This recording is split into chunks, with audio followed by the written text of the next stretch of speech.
মা ইলিশ রক্ষায় চলছে 22 দিনের নিষেধাজ্ঞা। এই সময় নদী থেকে সব ধরনের মাছ ধরা, বিক্রি ও পরিবহন বন্ধ থাকার কথা। তবে নিষেধাজ্ঞা অমান্য করে ঠিকই পদ্মার বিভিন্ন স্থানে ইলিশ শিকার করছে জেলেরা। সেসব মাছ বিক্রি হচ্ছে মাদারীপুরের বিভিন্ন চরাঞ্চলে অস্থায়ী হাট বসে। এভাবে চলতে থাকলে মা ইলিশ রক্ষায় সরকারের নিষেধাজ্ঞার কাঙ্ক্ষিত সুফল মিলবে না বলেই মনে করেন স্থানীয়রা। বিজলি কেবলসের স্কিন কোটেড ইনসুলেশন আগুন প্রতিরোধী। বিজলি কেবলস, নিরাপদ আজীবন। ইলিশের বংশবৃদ্ধি নিশ্চিতে 4 থেকে 25 অক্টোবর পর্যন্ত মাছ আহরণে 22 দিনের নিষেধাজ্ঞা চলছে।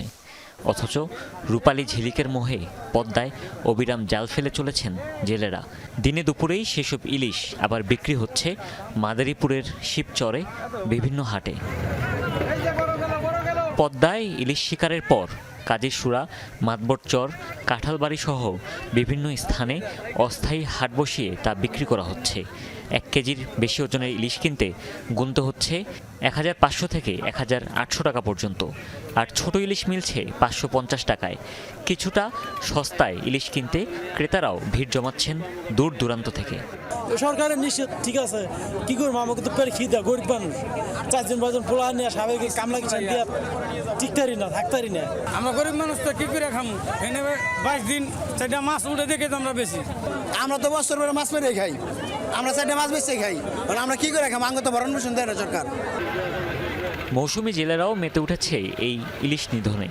স্থানীয়রা বলছেন, মা ইলিশ রক্ষায় প্রশাসনের তদারকির পাশাপাশি জেলেদের জন্য সরকারি সহায়তা নিশ্চিত করতে হবে। পদ্মার পার হাট মিলাইয়া সকাল থেকে সন্ধ্যা পর্যন্ত ইলিশ মাছ বেচাকেনা হয় এখানে পর্যাপ্ত পরিমাণ, কিন্তু প্রশাসন আসার 20 মিনিট আগে এখানকার যারা সিন্ডিকেট আছে তারা ফোন দেওয়া বলে যে পুলিশ আসতেছে, আপনারা এখান থেকে চলে যান, ওরা চলে যায়। ঠিক মতো যদি তদারকি করতো তাইলে মা ইলিশ ধরা নিষেধ হতো না। মা ইলিশ ধরে দেখেন রাজস্ব ক্ষতি, দেশের ক্ষতি, অর্থনৈতিক ক্ষতি, অনেক ক্ষতি হচ্ছে। ভাটি অঞ্চলে টহল জোরদারের কারণে ইলিশের বিচরণ বেড়েছে বলে দাবি মৎস্য কর্মকর্তার। তবে জনবল সংকটে এর সুফল নিশ্চিত করা যাচ্ছে না। 24 ঘন্টা পাহারা দিতে গেলে আরও জনবলের দরকার ছিল, আরও লজিস্টিক সাপোর্টের দরকার ছিল। সেটা না থাকার কারণে একেবারে 24 ঘন্টা সম্ভব হচ্ছে না। প্রাণী সম্পদ মন্ত্রণালয়ের তথ্য মতে গত 5 বছরে ইলিশ আহরণ কমেছে প্রায় 10%।